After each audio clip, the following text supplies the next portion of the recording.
You're listening to Passions and Prologues, a literary podcast where usually each week I interview an author about a thing they love and how it inspires their work.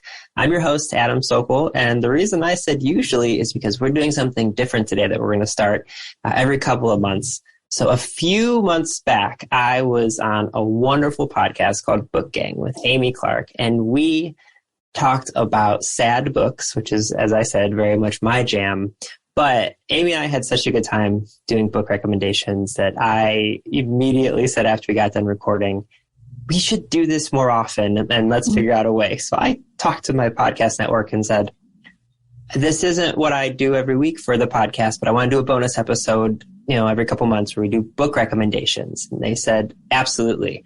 So this is all building up to say, I am super excited because my guest today is Amy Clark from momadvice.com and from the Book Gang podcast and a couple of other things I'm going to let her talk about. But before I do that, Amy, thank you so much for joining me today. Thank you so much for having me. I love that I get to be the guest instead of the host. This is kind of nice. I'll try to not talk over you and be annoying like that. No, you're totally fine. We actually joked about that when I was on your show and you were asking me questions, and it was like all I could do to not return serve and ask you questions about things. But I think we should be okay because we're just going to be ping-ponging book recommendations back and forth. But before I do that, tell everyone where they can find all of the various things, because you've quickly become my favorite follow on all of social media and all over the place. So tell everyone all the things, and then we'll get into our book recommendations here. Yeah. So I've been a content creator since 2004. I started momadvice.com. It was basically a site for good living on a small budget and teaching people how to live, a good life for less. That's basically the whole goal of the site. And I did craft food and DIY. So you'll see a lot of projects like that on the site. But I faced some health challenges around the age of 38. I got diagnosed with a rare condition called Ehlers-Danlos syndrome. And basically, it made motor movement very challenging for me. And my job became very difficult to do with the physical element of content creation. And so I have always been really passionate about books and sharing that on our website. But I needed to learn how to pivot into my new chapter of my own life. And so one of the things that I decided to do was, kind of talking through with my physical therapist, how are some ways that I can, pivot my career, still do things that I'm passionate about, but definitely, kind of work with my new challenges. And she kept talking about getting more voice driven, doing things that are more voice driven. And of course, I remembered that at one point I had done podcasting, and I had been doing it actually for a network for a big company you might know called Walmart. They had hired me as a content creator to do basically podcasts that were just, little informational things with things they were promoting, whether that was books or products that they were trying to design for their particular customer. And so I had a little bit of a background, but I think at that point I was pretty much doing it on my phone. This was 2008. Mm-hmm. I had Skype. I had no idea what I was doing. And so while I was a little bit bedridden and struggling through all of this PT, I decided I would go to the number one resource for all information, which is YouTube, and teach myself how to get back in the podcasting game.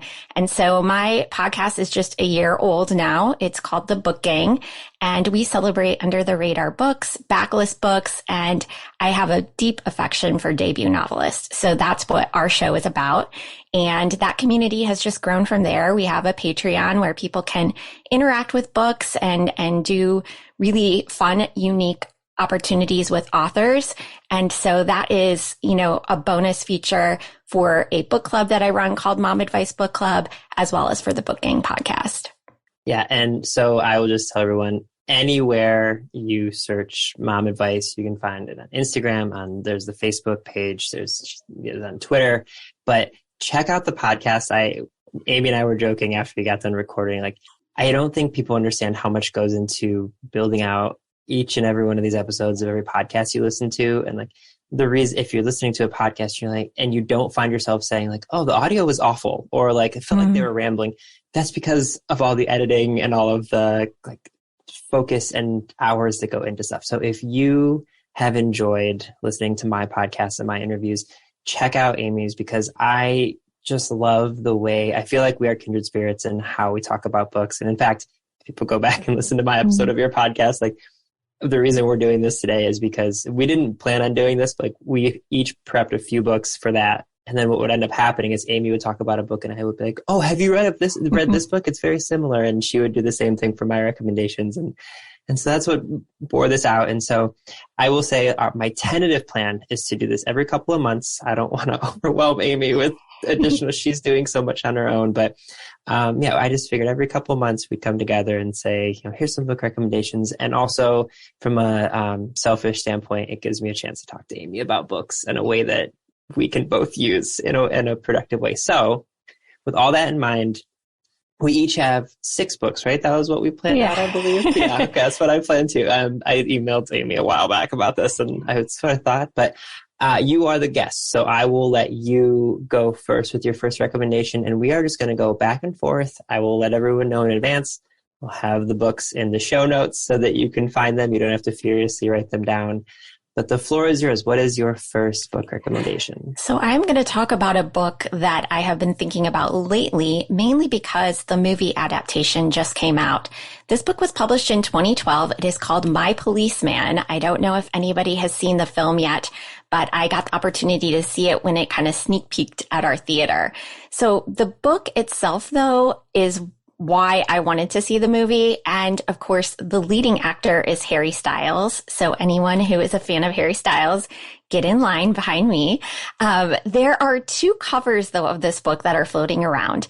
One that kind of looks like erotica literature. It's got a bare chest and it's black and white and it looks like kind of a different kind of story than really what it is.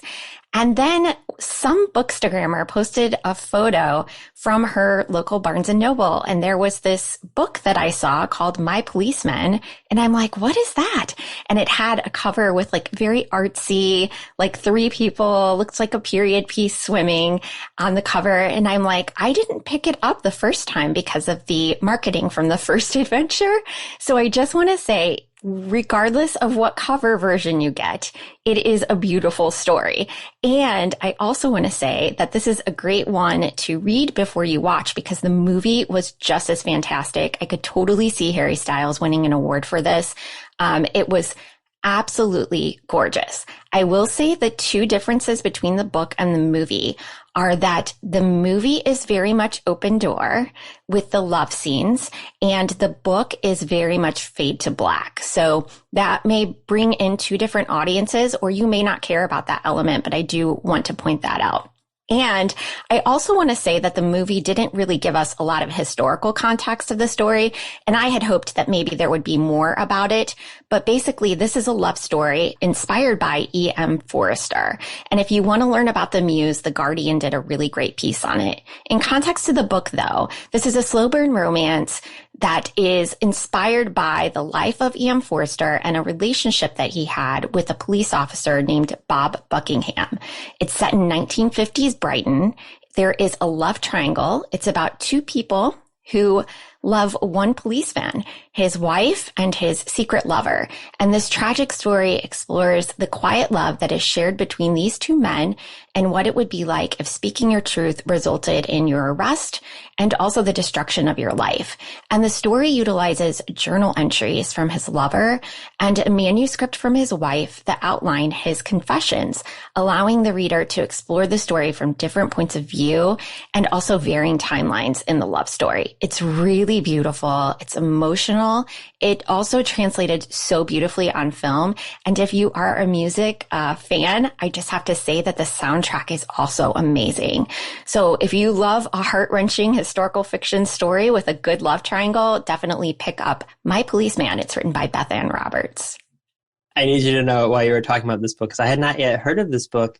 I looked up I did an image search on Google, and Amy is not kidding. There are 2 wildly different, like literally one of them looks like a 50 Shades of Grey type of a cover, and the other one looks like a nostalgic, like you said, like this like 3 people swimming off the pier. And you're absolutely right. One of these I probably wouldn't pick up. The other one I would probably pick up straight away. Oh my God, that's so funny. Oh, that sounds so good.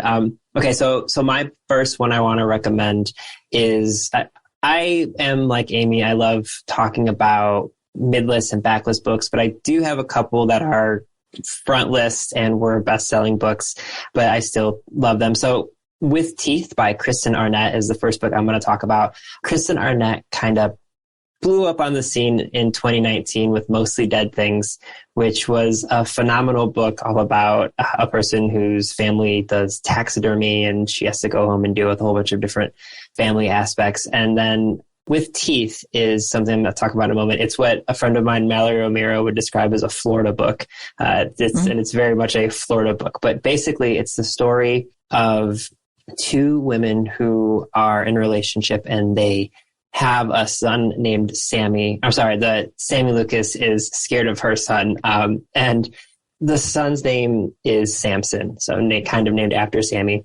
And Samson it's kind of this classic story of a withdrawn, unknowable, dark child. And like you are left wondering throughout most of the book, like, is there like a demon in this child? Is there something wrong? Is there something like beyond the pale going on here? But it's basically the story of the two of them where Sammy spends all of her time working from home and in really close quarters with her son, who just like, they do not get along. And he's constantly being just awful. And she's trying her best. She's driving, she's cleaning, she's cooking, she's trying to get him to finish all of his projects. And like, meanwhile, her wife, Monica, is like doing basically like, is sort of like a globe traveling, like working away all the time. And she only sees the good aspects of their son. And so like, she's growing more and more resentful of her wife. And then something happens when her son's hostility kind of spills over and she and her son bites her mother, Sammy, like in the car. And what happens after that, like her response to it just like blows the whole book into a completely different direction. And it is this story of, again, like you're wondering at the surface, like, is this like a demonic, like we need to talk about Kevin type of a book? But it's really at the heart, it's like the story of the struggling family and their relationships. And everyone on the podcast has heard me say, and I know Amy has heard me say, like, I love stories about families, like small stories, big emotions. This one has massive emotions and like this delicate fabric of family and the ways that like it can be torn apart by ways that are unexpected. So With Teeth by Kristen Arnett, phenomenal book. A little dark, but I highly, highly recommend it. Okay, so this is the first time I've heard the phrase Florida book.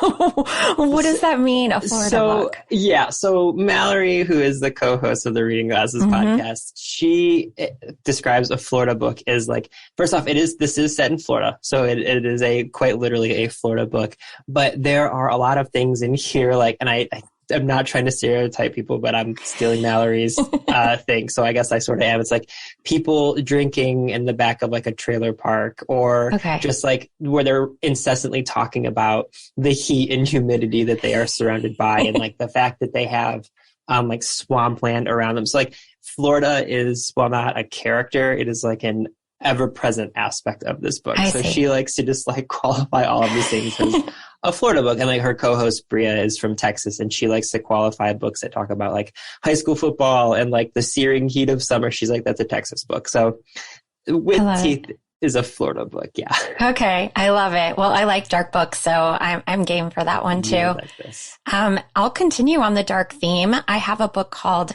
Bad Habits. It's written by Amy Gentry. Our guests do a bonus called the Real Bookworm Challenge, which I had you do, Adam. At the end of our show, we asked them to come on and we asked them a rapid fire kind of game show experience about their reading life. And one of my favorite episodes that we did was one with Ashley Winstead. She wrote a book called In My Dreams, I Hold a Knife. She's also written The Last Housewife. It's her latest book. And she wrote a debut romance called Fool Me Once.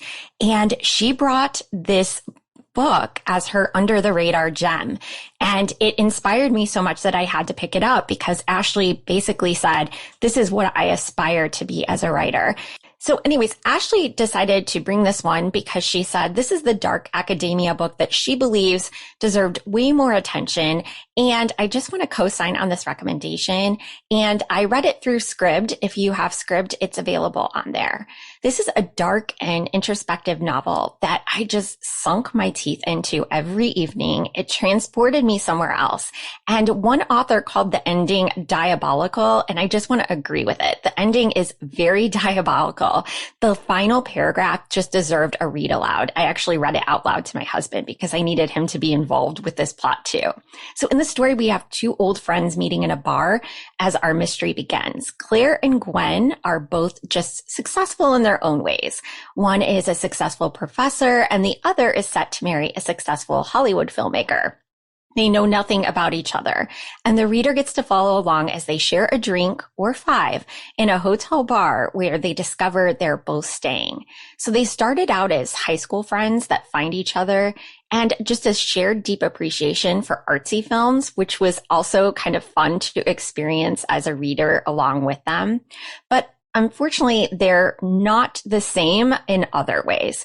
One is given a silver spoon in her life, and the other's family just can't pay their bills. And these two differences really act in sharp contrast while the reader is rooting for an underdog. But despite their circumstances, they both end up getting accepted in a rigorous and prestigious elite graduate program. But only one gets to move on into a life-changing fellowship, and the two will stop at nothing to garner a prize. And as they become entangled with faculty, they have to decide how far are they going to go to get a coveted spot, and what does it mean for their friendship. This delivers on a really well-developed mystery. We have fleshed out characters, gorgeous descriptive language. Honestly, I'll just be honest, this book is for an academic. There was a lot that I had to use my dictionary for or Wikipedia.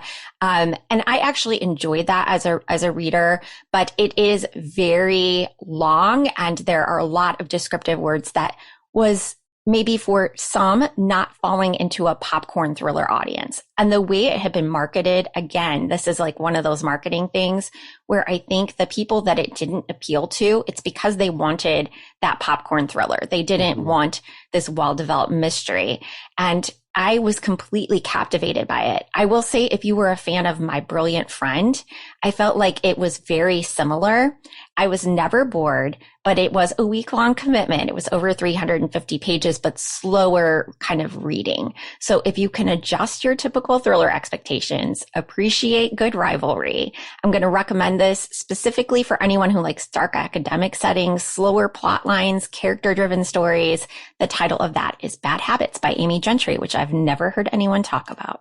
Honestly, the moment you said Ashley Winstead recommended it, like I was in there. I'm glad you talked about the book itself. But like In My Dreams, I Hold a Knife is such a phenomenal book. And for Ashley as the author of that to say, this is the type of book I wish I wrote. I was like, oh my God. Yeah, I was in from the jump. That sounds fantastic. Yeah, so good. So my next one is, I tried to do some different genres here just because this is, like I said, this is Amy and I getting our feet wet doing recommendations together. So as we go throughout these over, a few months here and there, we might hone in on like specifics. But this one, I should have clarified at the beginning. This is both of us just sort of going all over the map with stuff that we just want to talk about. So my next one is The Witch's Heart by Genevieve Gornichec. And this is fantasy. It's also a little dark, but it is perfect for fans of Madeline Miller's Circe, which I think that book has now hit like 1 million copies sold. So clearly Circe is for very many people. But this is similar to Circe. This is a story of a character from Norse mythology who isn't talked about very much. And Genevieve basically took that story and fleshed it out much further. So the main character's name is Angerboda. And if you are familiar with Norse mythology, she is the mother of Loki's 3 children. And so what this story does is it starts from the beginning of Angerboda's story, which is where most witches' tales end. With a burning. So basically is burned as a punishment from Odin for refusing to provide him knowledge of the future. It's something that she can basically see everything that's going to happen in the future. And she refuses to tell Odin all about it. This is stuff that you can find. That first aspect is stuff you can find if you read like Neil Gaiman's Norse mythology, where he basically goes from the beginning of Norse mythology all the way to the end. I'm not saying that's the end all be all way to do it, but I know a lot of people like to look at like Stephen Fry's mythos. He did the same thing with Greek mythology. So you can learn about Angerboda a little bit in those, but this fleshes out her story so much more. So basically what happens, she gets burned and she is kind of banished to like the farthest reaches of a remote forest, which works out well for her because she's no longer like under Odin's eye and she can sort of rebuild a life. You know, she's a goddess, so she's basically immortal. And so the story goes over like years and years and years. And she eventually is found by this man who reveals himself to be Loki.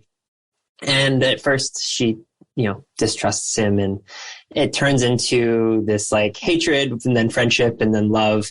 And they produce these three very, very unusual children, and each of them have a secret destiny. Again, I don't want to give anything away about the different parts of the family because that is stuff that you can find out in Norse mythology, but I really recommend reading this first. But she kind of slowly recovers her powers to see the future, and she learns like, actually, maybe I should look into the future. And she ends up seeing basically like all of this stuff that she's been enjoying for decades now is in danger. And so she has to choose, like, is she just going to accept the fate that the universe has given her, or is she going to try and change things? And it goes from there. But it's something where I had read Norse mythology by Neil Gaiman before this, but you do not need to. And I will say, in fact, like, similar to how Circe is a really great jumping off point for people who want to read more Greek and Roman mythology kind of retellings, The Witch's Heart by Genevieve Gornichec is a great jumping off point for Norse mythology. And I know it's weird to say Vikings are having a moment, but I feel like over the past like 5 years, like between the different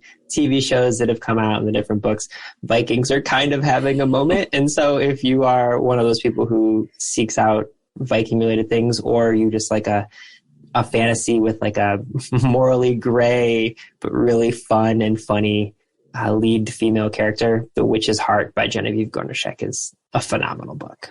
I feel like I'm the last person on earth to read Circe. I have not read it yet. It's on my bucket list, but I have not really got into any of the Greek mythology books, even though they're very popular on Book Talk. I'm completely aware of all of them. And I feel like part of the reason is, with the podcast, you have to be the discovery aspect of your show sometimes. And so I miss some of the bigger books that are so popular. So full disclosure, I interviewed Genevieve when this was her debut, and I interviewed her before it came out and ended up being a New York Times bestseller, which was amazing for Genevieve. And the same thing with Madeline Miller. She was on the podcast that I previously co-hosted, and we interviewed her. I actually interviewed her twice. One about Circe and Song of Achilles before they were kind of picking up steam again, but they've been out for a little while. But it was nowhere near what it was now. So yeah, I have a special place in my heart for both of those authors. But I will say Circe really does live up. There's a reason it has sold 1 million copies. It really is just a phenomenally written book. So I'm not going to tell you to bump it up, because I know you have, I'm sure, a TBR list longer than anyone can imagine. But it's a wonderful book. Well, I can't wait to read it. And I want to talk about a book that you actually brought to the Ugly Cry episode on my show. It's The 100 Years of Lenni and Margot by Marianne Cronin.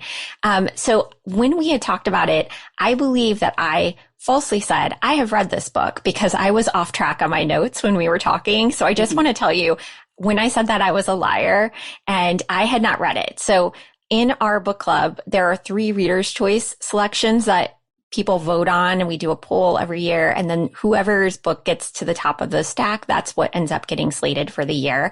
And this was a reader's choice. And so I like to save those and read them with everyone. I do have to read a tiny bit ahead because of some of the things we do within the book club, but I had not read it. And I just have to co-sign that this is a beautiful and heart-wrenching book that I loved. And I want to pitch it to anyone who has not read it, because it's also a bigger book. I think it's done really well for a debut, but you may not have read it. And it is a story of an unlikely friendship that blossoms between a 17-year-old girl named Lenni and an 83-year-old woman named Margot. Now, their age difference may seem a little unusual, but Lenni has found it challenging to make friends her own age at the Glasgow Princess Royal Hospital. And the two of them decide to take advantage of an arts and crafts room, and they begin a unique project together when they discover that their combined age is 100 years old, and they will create 100 paintings that tell the story of their lives and find joy and comfort in sharing the stories that they've never spoken aloud. For me, Margot's story in particular, it was really beautiful because she reveals some really deeply hidden truths that really brought tears to my eyes. And I feel like this author did a really good job giving the spotlight to Margot in many places because she had lots more years to reflect on. But Lenni's storyline shines as she's questioning faith and God and striking up an unlikely friendship with the hospital's patient chaplain. This book is truly a perfect book club selection, and it reminds me really how vital it is that readers get to help choose some of the books for our group. I loved finding like the hidden book treasures about this book club, but discussing books that are more familiar and have been well loved throughout the reading year is also really essential. This is really life affirming and uplifting, even in its sad moments. And it really was an impressive debut. It was almost 5 stars for me. I'm pretty stingy with my 5-star rating, but it was really, really close. And I saw that she had been working on it since like 2014 when it finally got published, I believe in 2021. And so you can tell that a lot of love and attention went into this story. And again, that is The 100 Years of Lenni and Margot by Marianne Cronin. I was so excited when I saw your list that you're bringing this. It is so good. And like you said, it is so life affirming, even in its sadness. And it's just, I love this book so very much. And I do want to say, speaking of books that we talked about on our previous discussion, I mentioned a book previously, this isn't my recommendation here, but I just want to say by Anne Griffin, I was talking about Still Listening, and you told me I needed to read When All Is Said, which I have since read. Yes. And I can't believe I didn't just reach out and tell you how I loved it so much. It's about an 84-year-old man in an Irish bar who basically raises his glass 5 times to do 5 toasts throughout his life.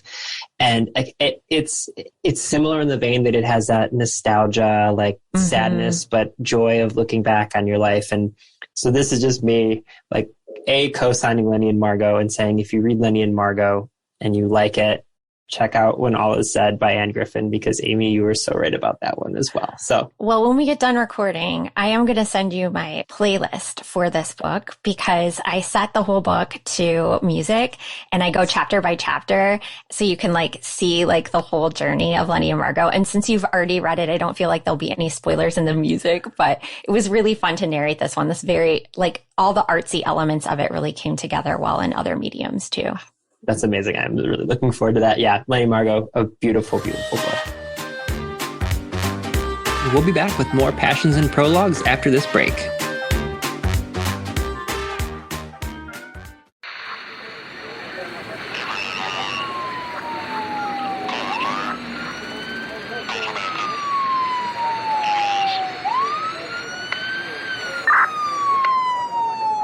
It was one of those days that I could remember it so vividly. It was like something that if you heard, like when John F. Kennedy was killed, you knew what you were doing. You knew what the day was like. March 20th, 1984. That was the day I first heard about the bravest woman in the world, Phyllis Cottle, who suffered a crime so brutal it forced a city full of people to ask themselves if they could have survived or if they would have wanted to. So to take a knife, I mean, it's almost, it's so inhuman. It's beyond anything that anybody can imagine. Stab me in the gut, stab me in the back, cut my carotid, whatever you want to, but don't do that. I'm Carol Costello. I've been an anchor and reporter for a long time. I've covered every kind of vicious crime imaginable. Most stories I was able to leave at work, but not this one. The survivor, Phyllis Cottle, she gets under your skin and became a hero for every woman who yearned to be heard, to be taken seriously, to not only survive, but thrive. Phyllis Cottle was one badass woman, and you should know her name. Her story is coming soon to wherever you get your podcasts. And now, back to Passions and Prologues. Okay, so my next one is The Angel of Crows by Katherine Addison. This is, I'm just realizing now, I did 2, maybe 3 fantasy books, which is not like me, but so I fell in love with Katherine Addison's writing because she wrote a book called The Goblin Emperor. And a long time ago, I interviewed Holly Black, who is like, I jokingly called her like the queen of fae writing. Like, all of Holly Black's books that she writes about fairies and elves and witches, and they're just beautiful. And after she and I got done recording, we were talking, and I was just like, I literally just kind of compare every fae type novel to anything you write. And she goes, well, I worship at the throne of this book by Katherine Addison called The Goblin Emperor. And so I read that, and it is like, just the best way to describe it is like a goblin version of Game of Thrones. Like, it's political intrigue and all these different things, but it's set in this like dark goblin world. So I read that, and then I saw that Katherine Addison had written this big, meaty fantasy historical novel called The Angel of Crows. And it came out in 2020, and it is long. It's 450 pages. So just like, you're going to be in for a little bit of a longer ride. But it is an alternate 1880s London.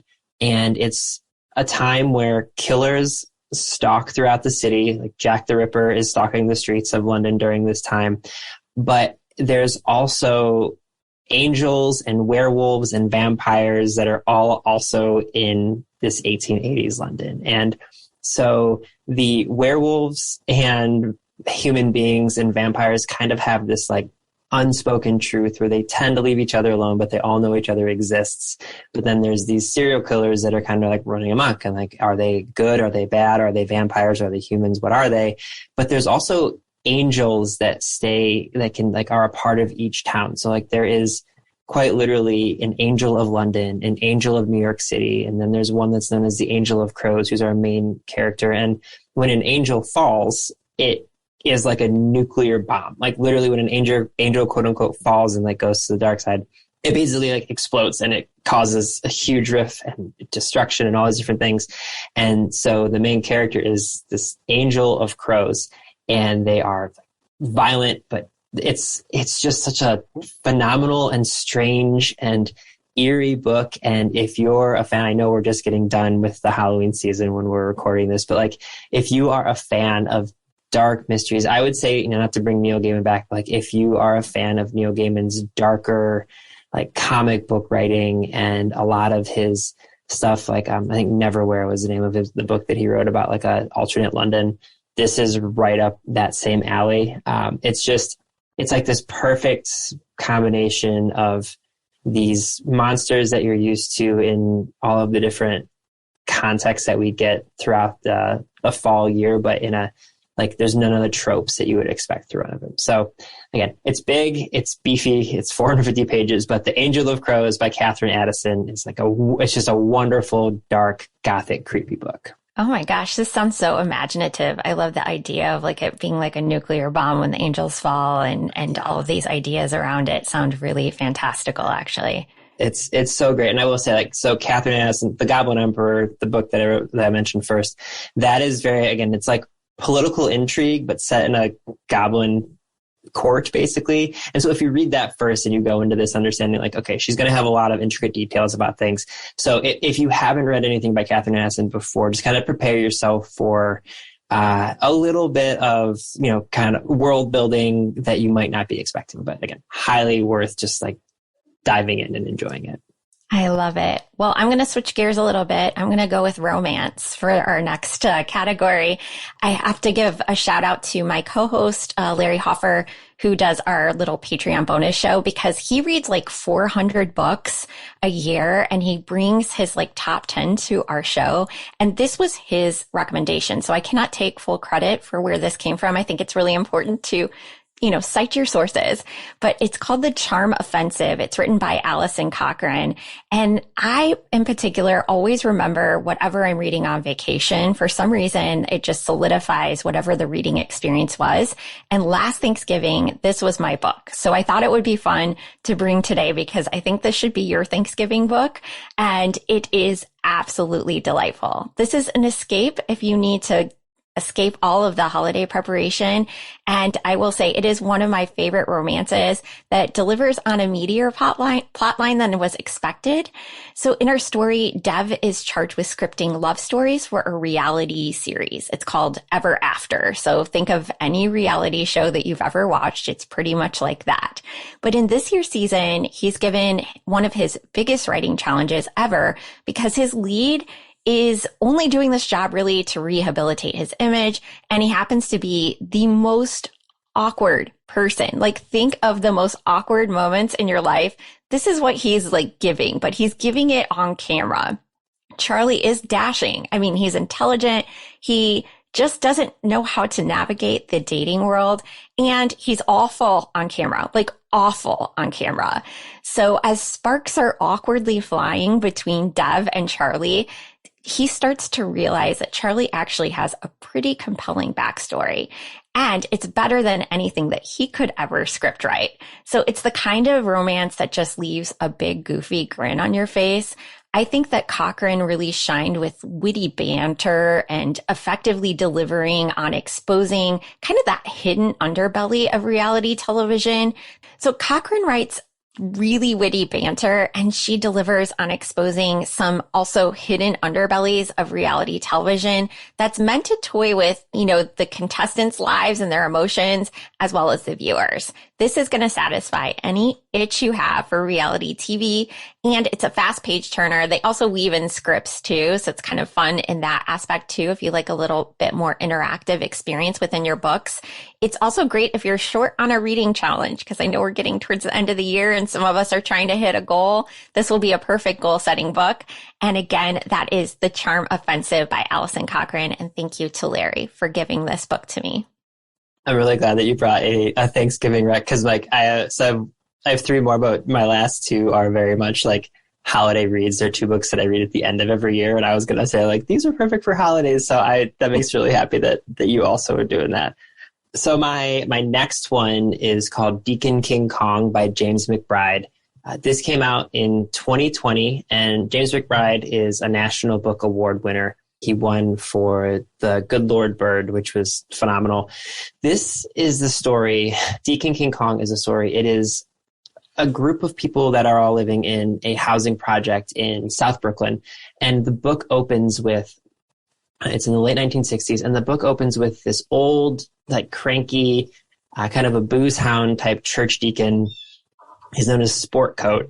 And he like walks into the courtyard of this housing project and in front of everybody shoots a drug dealer at point blank range. Oh. And it's just like, you're like, what? It's such an interesting opening. Again, this is not a spoiler. Like it's in the first chapter of the book. I think it's in like the first like sentence of the description of the book. So you will see this, but it's like you have no idea why he did this. And then what ends up happening is the story unfolds into the stories and the lives of these different people throughout the housing project, and also like how they interact with each other. And so you learn about the African American and Latin residents of the neighborhood who witnessed it. You learn about their white neighbors. You learn about like the local cops that are assigned to investigate. You learn about the different members of the church where Sport Co. is a deacon. And then you also learn about like the Italian mobsters that were the people that were doing kind of like the drug running. And it's just this like, if you're a fan of like the Harlem Shuffle by Colson Whitehead is a good experience, like a good one to kind of compare this to. It's that like intersection of all of these different cultures within a melting pot that is an area of New York.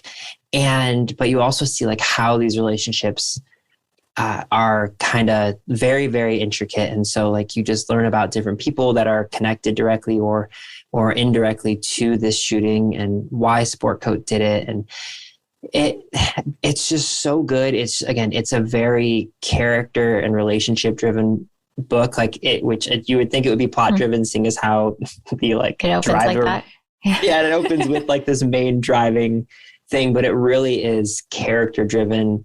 And it's also just has incredible character development, because it's one of these books where like you meet all these people and you instantly form an opinion based on like their introduction to the story.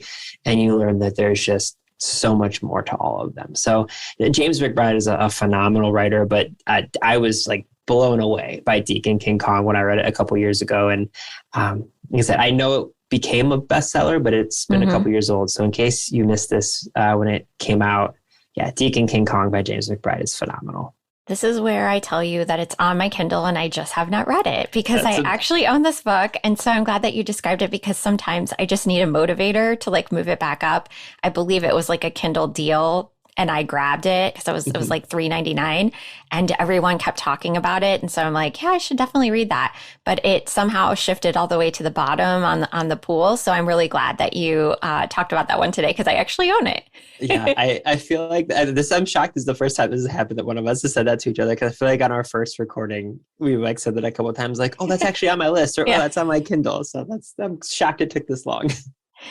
Well, today I also want to bring a nonfiction November selection because it is nonfiction November. And I know a lot of us are using that as a prompt, but I wanted to talk about a memoir that I don't hear anybody talk about. And it's just this really great under the radar gem. It's called Glorious Rock Bottom, written by Brynne Gordon.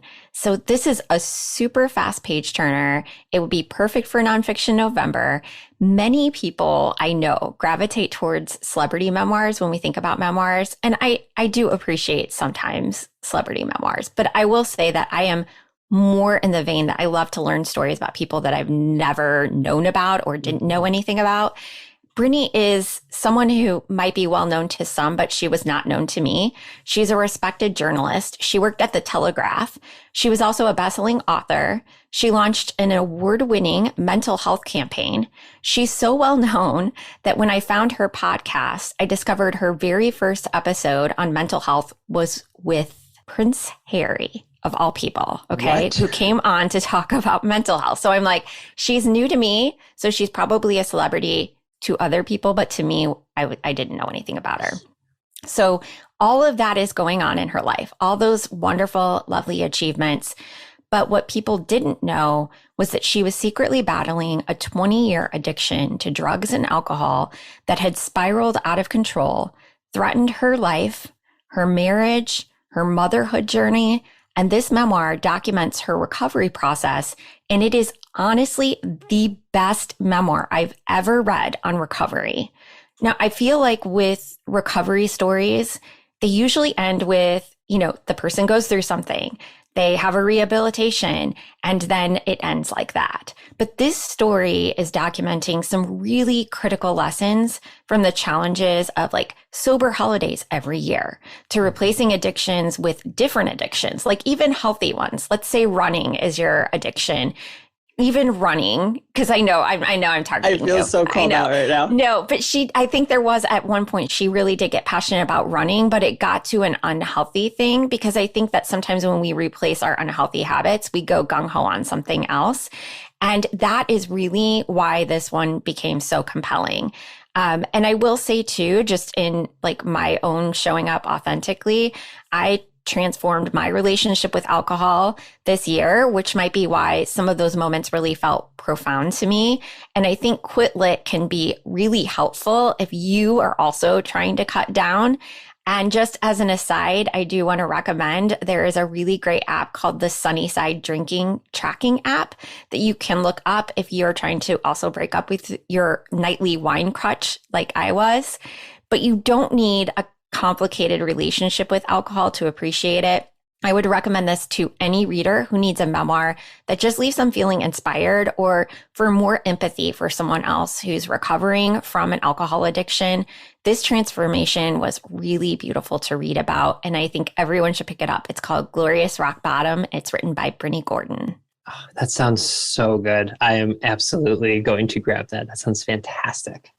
Okay, so the first of my last two, these are two books that I read every single year, and longtime listeners of me, doing book recommendations, I apologize, but I have to talk about them both. So the first one is Hidden Sea by Gregory Maguire. This is basically his story of a retelling of the Nutcracker, but focusing on Drosselmeyer, who is the toy maker. So it is, it's not really like a Christmassy book, but I will say, obviously, because it's about Drosselmeyer, like if you are familiar with the ballet or the music of the Nutcracker, you'll get those kind of warm and fuzzies. But Gregory Maguire wrote Wicked, which is something that people are obviously very, very aware of. He also wrote After Alice, so that was his Wonderland version of this type of thing. So Hidden Sea tells the story of how Drosselmeyer kind of came to be. So in the Nutcracker, the actual ballet, you really only meet him as the person who brings all of these wonderful toys to everyone, but you don't really get to know much about him. This story starts when he is a young child in the Black Forests of Bavaria, and he grows up with these people who he thinks are his parents. He's not entirely sure. But basically, he ends up kind of leaving that forest, and it was for a long time, they were the only people he'd ever known. And he gets kind of connected with this. There's a little bit of magical realism in the sense that like he has this cane that he's walking with, and at the top of it, it has almost like, honestly, I guess you could say it a goblin again. And like it kind of talks to him, and he's able to sort of talk to these animals. But basically it tells the story of him growing up and going on this long journey from going from different place to place, where he works in a church for a while, and then he takes a message from the leader of that church off to a different land, where basically the priest is like, I need help with my church, and can you just take this message someplace? And he has to travel a long way to get there, and he ends up working in this new town that he goes to, and he helps raise some children, and then he kind of moves on from there, and he meets this family that he becomes friends with, and he basically at a certain point starts carving toys, and he kind of opens his own toy shop, and he gets better and better at it. And then when he grows old, he goes back and actually sees the priest that he never was able to like pass on his message to. And like, but it's just this like really beautifully told, wonderful, mysterious tale as to how this character, who we really only see in the ballet, like a snapshot of, it's just this person who brings toys and then kind of disappears until the end of the ballet. It's just this like wonderful unfolding of all of the different things that his life led to and became. And again, I read this every single year because I'm a nostalgic holiday person. But you can read it any time of year, but November, December is the perfect time for Hidden Sea by Gregory Maguire. So the only Gregory Maguire book I have read is Wicked, which is obviously the most familiar. But I will say that I needed like a Nutcracker recovery process after going every year to my daughter's ballet, because she did it every single year. That was the show. And so I feel like I'm pretty familiar with the Nutcracker, and it might be nice now that she's done with that ballet and I'm not spending every winter season sitting in the audience of that show. I can actually appreciate the story again and come back to it. Yeah, that's very fair. I will say, if you are the mother or father of a ballerina who is doing this every single year, you might get a little twitchy, but it's so beautiful, and I highly recommend it. It's so good. Well, I picked a book that is not sitting in the winter setting. It's actually sitting in the summer setting, but sometimes in the winter, I like to read a summer read, and I wanted to end with a book that didn't make it for our book club, but I feel like it was so on the cusp of being on there, but I think it's like a special audience that will appreciate it. It's called Landslide. It's written by Susan Conley. This is like a very moving, powerful, unforgettable short read where she paints a literary portrait of a family in a remote fishing village in Maine. So there's this fishing accident that happens. It leaves Jill's husband hospitalized, and she has to figure out how she's going to manage the home and her family alone in this location. And dealing with this under normal conditions would be manageable, but the family relies upon this father's job for both income and, just their livelihood. It all exists and hinges on his success. She also discovers that her son is posting some Instagram photos with a joint, and she also has begun to suspect that her husband may be having an affair. So this is very much a character-driven story. It's written in really sparse and gentle prose, and it brings in that challenging remote setting that also adds a mood to the book. But more than anything, I found it to be a really relatable read on mothering teens. The author makes some really fun observations and frankly, real observations on motherhood. And I just have to quote this one line where she said, "Being a mother isn't anything like I thought it would be. It's harder, better, more confusing, shorter, longer. And another passage that I highlighted was, but no matter what, no one will love you more or be meaner to you than your own kids. So if motherhood doesn't grab you, there's also some really keen observations on marriage.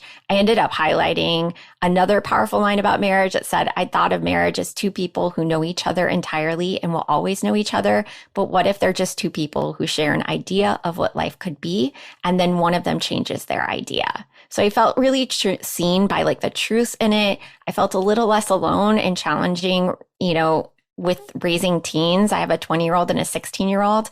If character-driven stories aren't for you, this might not be for you. But if this sounds like a read for you, check out Landslide by Susan Conley. I am going to make my sister read this, she has 4 kids, but the oldest is 15. This feels like a good time for her to check this out. Yes, it is. Absolutely. Yeah. Okay. My last one is, and I might have mentioned this on your show as well, but Lily and Boxfish Takes a Walk by Kathleen Rooney. It is my end of year book that I read every single year. Lillian Boxfish was born, the story starts in 1984, and she is 85 years old. But she's always lied about her age because she didn't want anyone to know she was born in 1899. To her, that felt just like a bridge too far. She didn't want to accept she was born in the 1800s. So what it is it's New Year's Eve, and she decides she's going to go for a walk. Normally on New Year's Eve, she goes to a restaurant in New York City where she lives called Grimaldi's, which, side note, I was walking around in New York City earlier this year. I was there for work, and I literally walked past Grimaldi's and stopped in my tracks because I did not know it was a real place. And I was like, oh my God, that's the place that Kathleen Rooney writes about. So Lily Boxfish decides she's going to walk. She's going to take a walk to the place instead of driving. And so as she's walking to dinner and then past dinner, she decides just to walk throughout the city. She looks back on her 84 years of life, but more specifically on her life in New York City, which was from the 1930s through present day. And she was the highest paid woman in all of advertising. She worked for R.H. Macy. This is a fictional story, but she worked for R.H. Macy writing ad copy. And it just kind of tells the story of everything as she's moving up along, moving throughout kind of her life. And it goes from the Jazz Age to the onset of the AIDS pandemic to the Great Depression to the birth of hip hop. And she does this beautiful nostalgic look back of everything that's going on. And also the way that Kathleen Rooney writes, basically the ad copy that Lillian Boxfish uses throughout her career. It's just so beautiful. And it makes me kind of hearken, I want to be in that time frame. I feel like life moves so fast now. And the way that we are advertised at is either 2 seconds on TikTok, or it's there's no time for reading a 3-paragraph playfully written promotion of an ice box, or a desk. And so it just makes me I always think I'm kind of, I was born in the wrong time frame, and this makes me nostalgic for a time I never knew. But it's so beautiful, and she has all these interactions with people in the present day, and then it goes back to times that she's talking about in her past. And it's just so beautiful. It's a perfect book for the end of year as you're thinking back throughout all the stuff that you accomplished in the year before and all the stuff you want to do in the next year. So that's Lillian Boxfish Takes a Walk by Kathleen Rooney. I love your old soul, Adam. I really appreciate that. I have a child that has an old soul. And even when he was born, he was already worried about the world. And I think that people like you are really important in our reading lives. And I'm so glad you brought this. I definitely want to check it out. Well, thank you so much. I definitely am an old soul, 100%. Okay, so I want to tell everybody, if you enjoyed this, first and foremost, most importantly, follow Amy on all of the social media platforms. Check out the Book Gang podcast. It's so great. It's a must listen. Check out her Patreon and do all of the things you can to support Amy. And also, if you enjoyed this, just shoot me an email as well at passionsandprologues@gmail.com. My hope is to do this every couple of months.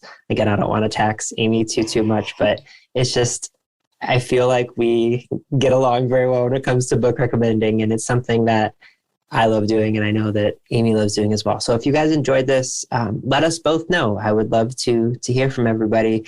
Amy, any kind of parting words or places that you want to make sure people check out before we sign off? Yeah, December 1st, we will announce our new 2023 Mom Advice Book Club year. If you want to find me on Facebook, you can also find me on Mom Advice Book Club on there and join the free club. You'll see all the events listed there for the year. And we make our big announcement. We'll have 12 really beautiful selections, a lot of under the radar books that you probably haven't checked out yet that I'm really excited to acquaint you with. That sounds so amazing. Well, thank you everyone for listening. And most especially, Amy, thank you so much for joining me today. Thank you.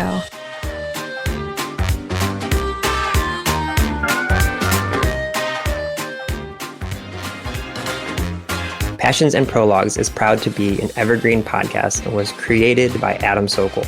It was produced by Adam Sokol and Sean Rule Hoffman. And if you are interested in this podcast and any other evergreen podcast, you can go to evergreenpodcast.com to discover all the different stories we have to tell.